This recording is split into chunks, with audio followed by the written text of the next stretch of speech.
In our previous videos, we talked about the thermodynamics and the kinetics of organic reactions in general. And in this video, we're going to focus on energy diagrams, which can be used to describe the progress of a reaction. And we're going to look at how these provide useful information about thermodynamics and kinetics. First of all, let's consider energy diagrams and thermodynamics. Now, if we have a general reaction where we have some reactant R going to form some product P, then we are looking at the reaction progressing as we move along the right, and we're looking at a difference in energy as we're moving up. So I'm using E to be generic about what type of energy. This could be a delta H or it could be a delta G. If we are talking about delta G, then going from reactants at low energy to products at high energy, this because delta G is positive, so this is an endergonic reaction. Or if we're thinking about it in terms of delta H, still the delta H is positive, so we would call this an endothermic reaction. Let's look at a second example where maybe this represents the energy of the reactants, and then this represents the energy of the products. So we're focusing on this energy difference, and if we are looking at delta G, this delta G is negative, so this is an exergonic reaction. Or if this is delta H is still negative, so this is an exothermic reaction. Now it's possible to have a single step reaction that is endergonic or endothermic. It's possible to have a single step reaction that is exergonic or exothermic. But it's also possible that we have multiple steps that make up a single reaction. And it's often very useful to be able to show the multiple steps on the same energy diagram. So let's say that here is the energy of our reactants, and here is the energy of our products. But this is just step one of a two-step reaction. In the second step, the product of step one becomes the reactant of step two, and then the reactant of step two progresses to form a product of step two. Focusing on the delta G or delta H of the first step, this would be endothermic or endergonic, where we have a delta G or delta H is positive for step one.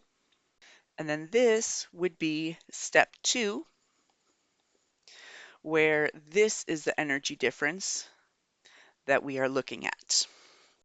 So for step one, delta G or delta H is positive. This is an endergonic or endothermic reaction, depending on which one we're talking about. For step two, the delta G or delta H would be negative. But if we consider the energy of the overall reaction, then we want to focus on the overall reactant and the overall product. So not just the reactant product of step one or step two, but the reactant of step one going to the final product of step two. So this is the energy of our reactant, trying to make this a straight line. And then this is the energy difference of the overall reaction. And so overall, we have an exothermic or exergonic reaction. Keep in mind what this tells us. So looking at this reaction over here, going from reactants to products, this is an unfavorable or non-spontaneous reaction. What that means is that at equilibrium, we're going to have more reactants than products. Here we have a favorable or spontaneous reaction, which means at equilibrium, we're going to have more products because these are lower energy, and greater concentration of products, a lower concentration of reactants. For this two-step process, the relative energy here or the relative energy here isn't as important as the relative energy here. And so what we can see in the end is that this is a favorable or spontaneous reaction, and at equilibrium, we will have more products than reactants. Coming back to the sample reaction that we talked about earlier in this chapter, this could be the energy diagram for the reaction of an alkene with HBr. So step 1 involves the alkene reacting with HBr to form the carbocation and Br minus. And then step 2 involves the Br minus recombining with the carbocation to form the alkyl bromide. So I'm only showing this hydrogen because let's pretend that this is the one that just became connected, right? We already have 2 other hydrogens here, 2 other hydrogens here. They're still here, they're just not shown. Now, for this reaction, step 1, here we have a charged species, the carbocation, and the carbon doesn't have an octet. This is very high energy. So this step, it makes sense that this one is endergonic or endothermic. The product is much higher energy than the reactant. And then the blue step, we're going from a high energy intermediate to a product that is neutral and everybody obeys the octet rule. So between the reactant and the product, we're going to much lower energy. One other thing I wanted to highlight here where we have this 2-step reaction, these are our reactants. This is our product. And so what we have here would be the intermediates. And so on the energy diagram, this represents the energy of the products of the first step or the reactants of the second step. So this is the reaction intermediate. Or in this case, we have a pair of intermediates. Next, let's consider a completely different example where we're looking at energy diagrams and kinetics. Let's say this is the energy of our reactant and this is the energy of our product. Right now, I don't care about thermodynamics, so here I'm showing an example where our delta G would be 0. In addition to the reactant and the product, we also have the reaction progress. What is happening for that reactant to change into the product? So what we've been looking at so far in energy diagrams is rather incomplete because there's a lot more to the picture. In between the reactant and the product of any reaction step, we have another important species, the transition state.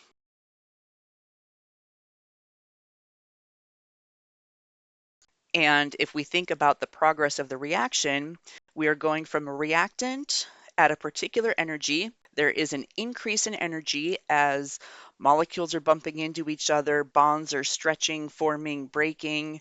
We reach a transition state, which is at a maximum energy, and then the energy decreases until we reach the product. So the transition state, or the TS, this is an intermediate structure. So it's somewhere, in terms of structure, it's somewhere between the structure of the reactant and the structure of the product, right? I call it an intermediate structure, but do not confuse that with a reaction intermediate. So the transition state is this really, really short-lived species. We cannot observe it. We can only deduce or infer that it exists, but understanding the transition state is really important because the energy difference between the reactant and the transition state, this is called the activation energy. So EACT is a symbol that I often use. In the book, they use delta G double dagger. So this is if we're specifically focusing on free energy, and the double dagger refers to the transition state. So what we're looking at is the Gibbs free energy difference between the reactant and the transition state. Now, we care about the transition state because we care about the activation energy, because the activation energy determines the rate of the reaction.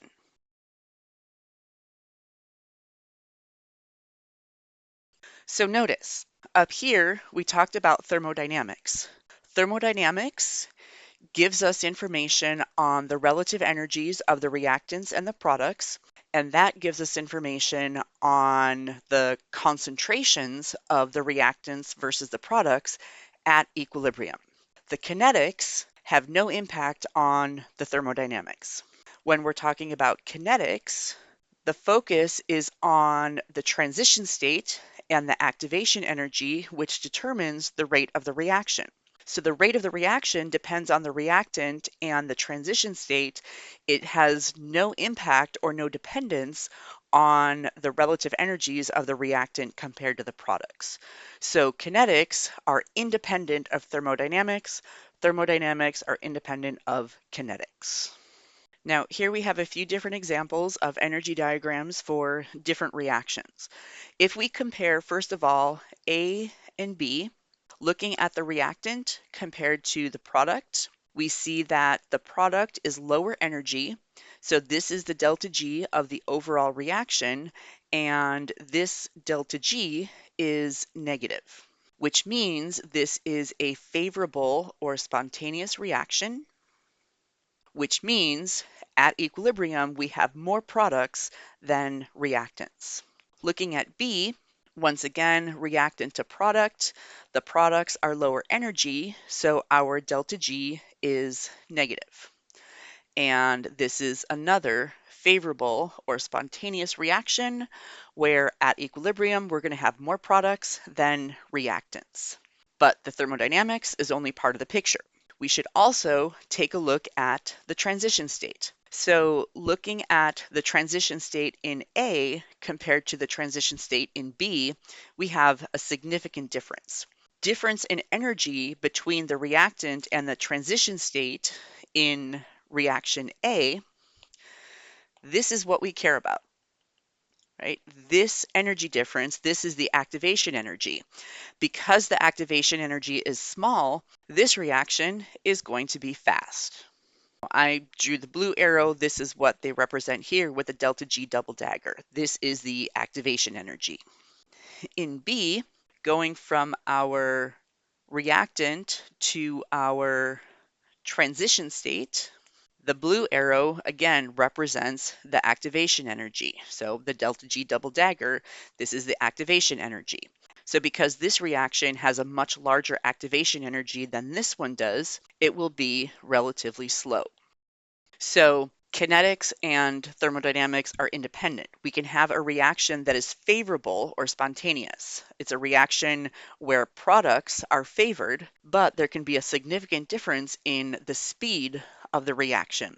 Here, because our transition state is only a little bit higher energy than our reactant, we have a small activation energy, which means this will be a fast reaction. In B, our transition state is much higher energy than our reactant, giving us a much larger activation energy, which means the reaction is going to be slow. Next, let's look at C and D. So for C, we are starting out with our reactant here and our product here. And so this is the overall energy difference. This is our delta G. And so here we can see that our delta G is positive. Over here, we have our reactants up to our products, much higher in energy. And here we have a much larger delta G. But once again, the delta G is positive. So both of these reactions are non-spontaneous or unfavorable. And at equilibrium, there will be more reactants than products. At equilibrium, more reactants than products. But again, we have a difference in the kinetics of these two reactions. So here we are looking at this as our activation energy. This is the difference in energy between the reactant and the transition state. I know the book has it labeled here. I just always show it here, and so that's why I'm redrawing the same arrow. In D, we're going from our reactant to our transition state, and this blue arrow is the activation energy. So here, the difference in energy between our reactant and our transition state is relatively small, so this reaction is going to be relatively fast. In D, the difference in energy between the reactant and the transition state, this is a significant difference in energy, which means we have a large activation energy, which means this reaction will be relatively slow. So I want you to be aware, here we're just talking about single-step reactions, but we have many possibilities. We could have a reaction that is fast and favorable. We could have a reaction that is slow and favorable. We could have a reaction that is fast and unfavorable, or a reaction that is slow and unfavorable. Combine these when we have multi-step reactions, and the overall thermodynamics, the overall kinetics becomes more complex, but we need to be able to pick apart the details so that we can understand how quickly a reaction proceeds, why it proceeds that quickly, and so that we can understand the details of the equilibrium as well. Now, once again, let's build an energy diagram for a multi-step reaction. So here we are starting with the reaction we've talked about before, ethylene with HBr, and this is the energy diagram for the first step. These are the reactants, and this is the carbocation intermediate along with the bromide. So here's our intermediates. This is much higher energy because our carbocation is unstable. And here we have the delta G of the reaction. This would be the activation energy, or the delta G double dagger, so the difference in energy between the reactants and the transition state. If we look at our second step, then here we have our carbocation intermediate, and then here we have our product. And there will again be some increase in energy to get to a transition state, which will then come down to the product. So here is our transition state. This will be the delta G of this reaction step, and this would be the delta G double dagger, or the activation energy for this step. Now, if you choose to show multiple steps from the same reaction on separate energy diagrams, then you need to make sure you're being clear about whether you're talking about the same scale. Alternatively, and probably a lot better, is that you combine these together on the same energy diagram so that it is crystal clear that you are showing everything on the same energy scale. So here we have the reactants of step 1 going to the product of step 1, and then the reactant of step 2 going to the product of step 2.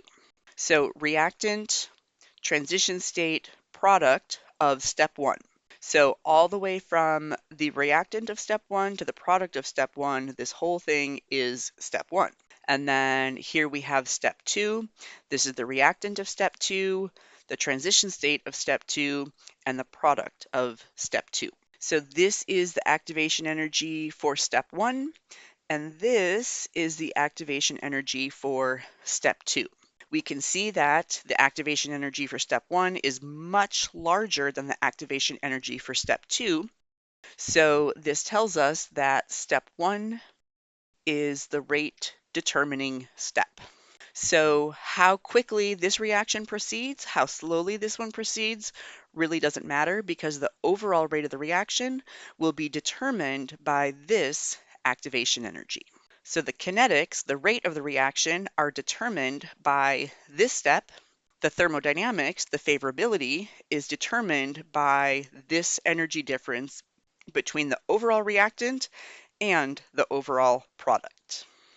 And then finally, once again, let's look at the same multi-step reaction we've been looking at, as well as a different multi-step reaction. So this is the reactant of step 1. This is the transition state of step 1. This is the product of step 1. This is the reactant of step 2, the transition state of step 2, and the product of step 2. This is our overall reactant and our overall product. And so here we have an intermediate. The thermodynamics are determined by the difference in energy between the overall reactant and the overall product. So this is what we're looking at here. For this particular reaction, we have a negative delta G, and so this reaction is spontaneous or favorable. And in terms of kinetics, this is the activation energy for step 2. This is the activation energy for step 1. Because the activation energy for step 1 is much larger, then step 1 is the rate determining step. And so step 1 determines the rate of the overall reaction. Now over here we have a completely different reaction, and this one happens in 3 steps. So this is our reactant of step 1, and this is our transition state of step 1 and our product of step 1. So we're going through the transition state to the product. And then this goes through the second transition state to the product of the second step, through the third transition state to the product of the third step. So reactant 1 to product 1, reactant 2, transition state 2, product 2, reactant of step 3, transition state 3, and product 3. So this is step 1, this is step 2, and this is step 3. In terms of thermodynamics, step 1 is endergonic, step 2 is really endergonic, but step 3 is really exergonic. But the individual steps don't matter when it comes to thermodynamics. What we focus on is the overall energy difference. So let's pretend this is a straight line coming out from the overall reactant to the overall product. This is the delta G of the reaction. Delta G is negative, and so this reaction is exergonic. Focusing on kinetics, here we care about our transition states. So from reactant 1 to transition state 1, this is our activation energy. So this is our EA1. The reactant of step 2 to the transition state of step 2, this is the activation energy for step 2. And then the reactant of step 3 to the transition state of step 3, this is the activation energy for step 3. Now, comparing these activation energies, it looks like activation energy 1 is about the same as activation energy 3. Activation energy 2 is much larger. And so for this reaction, step 2 is the rate determining step. Now notice the transition state 3 is a little bit higher energy than transition state 2, but it's not the overall height that matters. It's the height of the transition state relative to the starting material or the reactant of that step. So this energy difference is what determines the rate of this step. And because this step is the rate determining step, then this energy difference determines the rate of the overall reaction. Now, I keep forgetting to label my intermediates. So I did label my intermediate over here. So the product of step 1, the reactant of step 2, there is one intermediate for the reaction on the left. For the reaction on the right, this is an intermediate, and this is an intermediate. So in a 3-step reaction, we have one transition state, then an intermediate, another transition state, and then another intermediate, another transition state, and then our final product. Now, throughout the year of organic chemistry, we are going to be drawing and using and reading and interpreting many energy diagrams in order to help us understand the reactions that we are learning. So this concludes what I wanted to talk about in terms of this introduction to energy diagrams, but it's really only the start of the way we're going to use these energy diagrams.